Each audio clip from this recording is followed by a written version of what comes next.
Escolhi dois temas e vou ser muito breve. O primeiro tema parece-me muito importante, tem a ver com aquilo que foram os dados apresentados esta semana sobre o déficit orçamental do país, 7,9%, tendo em conta que nós temos que alcançar 4,5%. Todos os especialistas e aqueles que acompanham mais ou menos a execução orçamental do país são unânimes em considerar que é uma tarefa impossível. O governo do PSD-CDS não vai conseguir garantir aquilo que desde o início disse que o fazia, e que o fazia com um plano de austeridade que está, obviamente, a não só matar a economia, mas a tornar as famílias portuguesas num martírio absolutamente insuportável. E, portanto, este é de facto o tema da semana, sendo certo que foi essa mesma receita que o PSD-CDS aplicou no continente, que quer aplicar na Madeira, e o PSD está a fazê-lo totalmente na Madeira e que, obviamente, também não está a dar os benefícios que esperávamos. Nós temos um desemprego a crescer de forma significativa e temos, naturalmente, as receitas fiscais a não crescer com a forma que se queriam e, portanto, significa que também não vamos cumprir. Isto quer dizer, de uma forma muito clara, que é preciso, de facto, mudar de políticas e é preciso mudar de protagonistas nestas políticas, porque temos um governo PSD-CDS completamente obsessivo relativamente a esta matéria. Quero só fazer um comentário relativamente e prestar solidariedade relativamente aos dirigentes desportivos que hoje estão, e vimos hoje no telejornal isso mesmo, hoje estão a braços com situações pessoais extremamente complicadas, precisamente porque confiaram num governo que agora lhes tirou o tapete. Isso é de facto muito grave e é preciso que hajam soluções para esta matéria urgentemente. Em relação à Madeira, estão salvaguardados os interesses dos madeirenses, não vai a tempo de resolver questões ligadas ao turismo, mas há outras zonas do país que dependem do turismo que vão ser fortemente penalizadas por esta paralisação.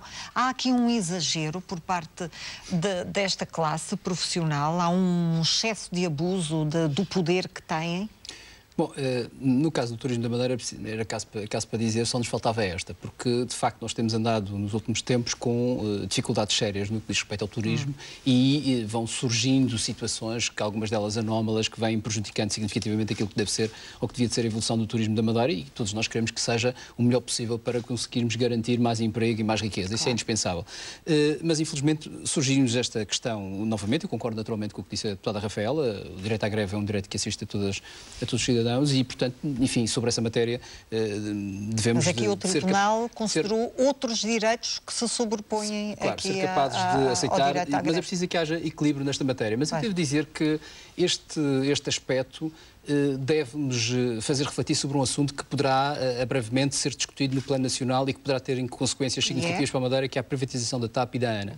E isso são dois aspectos que devem ser equacionados pela região autónoma da Madeira e, infelizmente, nós já dissemos isto desde o verão do ano passado, infelizmente não temos visto da parte do Governo Regional nenhuma atuação, nenhuma atividade, nenhuma sensibilização no plano nacional sobre aquilo que poderá acontecer na região autónoma da Madeira com esta privatização. É óbvio que, porventura, quando isso acontecer, deverão estar salvaguardados aspectos relacionados com a região autónoma da Madeira. Serviço público e... Não sei se serviço público, nós não temos neste momento essa possibilidade de o fazer, mas essa é mais uma questão. Essa é mais um problema. Avançamos com uma liberalização, agora teremos uma privatização, provavelmente, e nessa altura não teremos possibilidade de garantir o serviço público, e, portanto, a Madeira pode entrar numa situação, do ponto de vista de transportes, nomeadamente transportes aéreos, que são fundamentais, bastante frágil e com consequências bastante graves, não só para o turismo da Madeira, mas também para os cidadãos em geral. E, portanto, o apelo que eu faço, e faço de forma direta através da senhora deputada Rafaela, é que o Governo Regional faça alguma coisa sobre esta matéria, não faça mais aquilo que o Presidente do Governo e alguns membros do Governo costumam fazer, que são ações de distração e alguns delírios até sobre aquilo que é essencial, mas vá ao essencial da questão, que é coloque em cima da mesa este dossiê e uma reflexão séria sobre ele deve avançar tal como está previsto e que medidas de salvaguarda que podem ser tomadas para garantir que os madeirenses ficarão a safo, digamos assim, seguros, digamos assim, da situação de uma privatização que nos pode prejudicar. Uma coisa que me parece muito importante, até porque as pessoas percebam o que é que estamos a falar. É bom não confundirmos aquilo que é a liberalização do mercado com privatização. O Sr. Deputado Edgar falou... Para mim as duas coisas são más. Mas não são... Para a Madeira foram. Mas não é a mesma coisa. Pois não, a segunda ainda é pior que a primeira. Esta é a primeira questão. A segunda questão é que a liberalização do mercado... A primeira foi desastrosa, a segunda é calamitosa. A liberalização da rota da Madeira com o continente foi um pedido do Governo Regional ao Governo da República. Foi isso que aconteceu. O Governo Regional da Madeira, a Secretaria Regional do Turismo, pediu para que fosse liberalizado. Na altura até tinha pedido um estudo a um grupo de trabalho para perceber qual era a melhor forma de o fazer. Deitou o estudo na gaveta, não ligou nenhuma àquilo. O que é que se passou? Essa liberalização foi mal conduzida para a senhora Secretária Regional do Turismo, para o Governo Regional do Turismo. A culpa é muito mal. Governo Não é a regional. culpa, é mesmo assim. E porquê? Por duas razões Ela muito já está importantes. habituada, é sempre preocupada. Ela está habituada porque ainda não aprendeu que não sabe fazer nada daquilo pelo qual tem vindo a ser eleita. E, portanto, o ideal era ter saído já há mais tempo. Mas, de qualquer maneira, crítica um bocadinho injusta. Não sei se é injusta, os resultados estão à vista de todos, o turismo e os transportes aéreos, os transportes marítimos, quer dizer, tudo isto é um desastre, a culpa é de quem? É do Divino Espírito Santo. Isso é o habitual do PSD, a culpa sempre de outra pessoa, nunca é de quem lá está com as mãos na massa, neste caso a senhora Secretária. Mas pronto, deixamos a senhora Secretária em paz, que não está cá, deixe-me só falar sobre isto, porque isto é importante. A liberalização falhou por duas razões fundamentais. Primeiro, porque não foi acalculado aquilo que estava no estudo, e um dos aspectos que estava no estudo era o teto máximo das viagens enquanto o mercado não funcionasse a sério. E os senhores do PSD nunca quiseram colocar essa questão em cima da mesa. E, portanto, não colocaram. O que acontece hoje é que a liberalização é hoje um problema, como diz o deputado Edgar. Porquê? Porque só temos uma companhia a operar.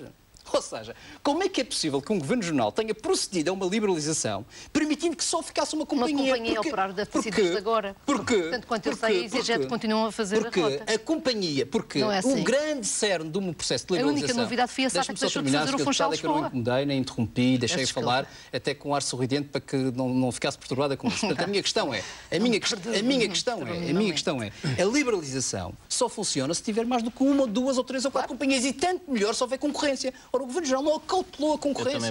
O Governo Regional falhou rotundamente na questão da concorrência. Não foi o Governo da República, não foi o Governo Regional que falhou na concorrência. Como falhou, nós estamos a pagar taxas, bilhetes aéreos a preços absolutamente exorbitantes, proibitivos mesmo, que colocam em causa, obviamente, não só o destino da Madeira, mas a mobilidade das pessoas da região da Madeira. E isto só tem um responsável, chama-se Governo Regional, que não soube, de facto, conduzir um processo de liberalização. E eu estou só com dúvidas, só para terminar, estou com imensas dúvidas perante este histórico da senhora Secretária Regional e o facto de ela simplesmente não se importar com quase nada do que se passa no turismo, a não ser de vez em quando aparecer por umas divagações sobre aquilo que se passa no turismo, o que é que ela pretende fazer sobre a TAP? Porque eu não faço a mínima ideia. A senhora deputada disse que as coisas estavam a ser salvaguardadas, mas onde é que está? Onde é que está o memorando da Madeira sobre a privatização da TAP? Eu disse há pouco, porque essa questão... A questão do debate... o papel do Governo Regional nisto, que ainda não fez nada, zero. Vamos à questão do debate potestativo que amanhã acontece na Assembleia Regional. O PS vai interpelar o Governo sobre responsabilidades políticas, consequências e origem da dívida oculta da Madeira. Que resultados práticos espera o PS, Dr. Carlos Pereira, deste debate que vai amanhã acontecer no Parlamento Regional? Bom, porventura não há tema mais relevante atualmente na região autónoma da Madeira do que, da política, obviamente, da região autónoma da Madeira, do que esta questão da dívida que foi ocultada desde 2003 pelo Governo Regional do PSD. E não há tema mais relevante porque a dívida oculta é, como todos sabem, um chorrilho de mentiras, de falcatruas, de aldrabices que o Governo Regional foi fazendo ao longo destes anos, nos últimos 8 anos. E isto não sou eu que digo, isto é um conjunto de observações que estão feitas em alguns relatórios, nomeadamente relatórios do Tribunal de Contas, mas também na Inspeção Geral de Finanças. E este chorrilho de mentiras e de falcatruas teve consequências e está a ter consequências gravíssimas para a Madeira. Eu quero lembrar que em 2010, quando o Governo Regional passava férias, o Presidente do Governo Regional passava férias no Porto Santo, ele resolveu escrever 2 parágrafos ao Primeiro-Ministro Pedro Passos Coelho, a dizer que acudam-me que eu já não tenho dinheiro para pagar aquilo que me comprometia a pagar. Foi nessa altura que, pouco tempo depois, se descobriu a dívida oculta, os déficits, que eram muito superiores do que aquilo que nós todos pensávamos. E, portanto, este problema foi de uma gravidade tal que a Madeira hoje está sujeita a um espartilho nunca visto, portanto, a um plano de ajustamento financeiro nunca visto, que está a colocar as famílias e as empresas da Madeira numa situação absolutamente de calamidade absoluta. E, portanto, isto não é um problema menor, isto é o problema central da Madeira neste momento. E o que nós esperamos do debate, o que nós esperamos sinceramente do debate, é que alguém venha amanhã a esse debate, que não sei quem será, mas que devia de ser, obviamente, o Presidente do Governo como principal responsável, mas, obviamente, provavelmente fará o que faz sempre, que é mete o rabinho entre as pernas e fica na quinta vigia a ver o que é que o seu emissário político faz, e depois, obviamente, deve-lhe fazer uns comentários depois disso. Mas o que nós gostaríamos, de facto, era perguntar porquê que isto se passou e quem beneficiou com isto. Porquê que desde 2013 a 2010 andaram a esconder faturas? Foram quase 2.000 faturas escondidas entre 2013 e 2010. Esconderam e não deram reporte dessas faturas, não deram conhecimento dessas faturas aos órgãos de soberania e, sobretudo, aos órgãos de fiscalização. e que depois levou a que a região fizesse ultrapassagem dos limites de endividamento, levou a que a região fosse vista pelas entidades internacionais como uma região trapaceira, como já fomos chamados, levou a que o Governo Regional ficasse com uma fama de sem credibilidade nenhuma, sem capacidade de poder negociar o que quer que seja, e transformou a Madeira no estado em que nós estamos hoje. E, portanto, isto não é um dado menor. Nós queremos saber porquê que isto se passou. E neste processo todo, ainda há outros pormenores que merecem ser convenientemente escamoteados. E um deles eu quero voltar a repetir, que nós já temos dito muitas vezes e queremos ver isso clarificado outra vez amanhã. É que nós dissemos já na última reunião que este processo de dívida oculta foi feito basicamente por 9 empresas e 3 consórcios. 9 empresas e 3 consórcios. A Tâmega, Motengil, Tecnovias, a Agó, Perlino Correia, São Max, Oás da Costa, a Favias e a Brantina. Mais 3 consórcios. E, portanto, é nestes 3 consórcios que estão 1.000 milhões de euros de dívida oculta. O problema disto, e não fomos nós que levantamos esta questão, foi a imprensa que levantou esta questão, o problema disto é que, provavelmente, porventura, nestes consórcios, está o presidente do grupo parlamentar do PSD e o vice-presidente do grupo parlamentar do PSD, que, aliás, costuma vir a esta sessão, não veio quando o debate era dívida oculta. Eu não sei se amanhã vai ser ele que fará as despesas da Casa relativamente ao debate da dívida oculta.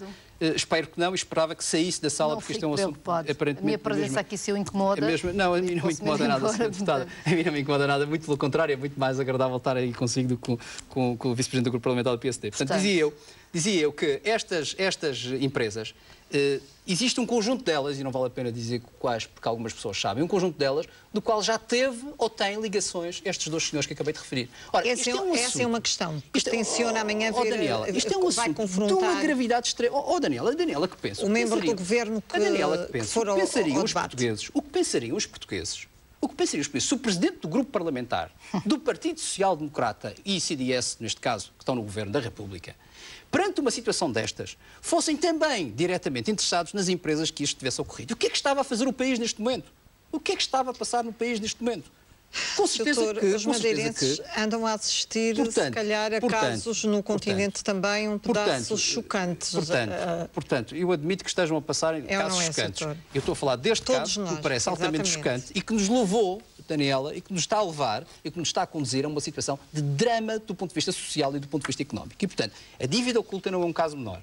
É um caso de aldrabice pura, e feita pelo Governo Regional, e estão identificadas as pessoas. O Tribunal de Contas identificou quem são as pessoas que fizeram este tipo de coisas. Temos que avançar. Estão identificados e há já arguídos, há 5 arguídos neste processo.